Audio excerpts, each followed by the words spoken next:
தமிழ்நாட்டில் குடிமராத்து பணிகளில் முக்கிய பங்கு வகிக்கும் சமூக ஆர்வலர் நிமல் ராகவன். இவர் தற்போது எதிர்க்கட்சித் தலைவர் எடப்பாடி பழனிசாமியை சந்தித்தது தற்போது பேசுபொருளாகி உள்ளது. நிமல் ராகவன் நீர் மேலாண்மை மற்றும் சுற்றுச்சூழல் பாதுகாப்பு தொடர்பான பணிகளில் ஈடுபட்டு வருகிறார்.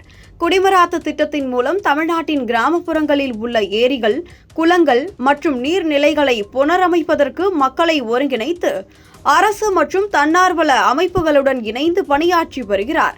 ஆனால் அவரது வெளிப்படையான கருத்துகளும் சில நலன்களுக்கு எதிரான செயல்பாடுகளும் அவருக்கு மிரட்டல்களை ஏற்படுத்தி உள்ளன. இதற்கு முன்பு அவர் முதலமைச்சர் மு.க.ஸ்டாலினை சந்தித்து இந்த மிரட்டல்கள் குறித்து புகார் அளித்திருந்தார். இருப்பினும் மிரட்டல்கள் தொடர்ந்ததால் அவர் எடப்பாடி பழனிசாமியை சந்தித்து தனது பாதுகாப்பு மற்றும் பணிகளுக்கு ஆதரவு கோரியுள்ளார். நிமல் ராகவனின் எடப்பாடி பழனிசாமி சந்திப்பு அவருக்கு வரும் மிரட்டல்களுக்கு எதிராக பாதுகாப்பு கோருவதற்கும் குடிமராத்து பணிகளுக்கு அரசியல் ஆதரவை பெறுவதற்கும் முக்கியத்துவமானதாக இருக்கலாம்.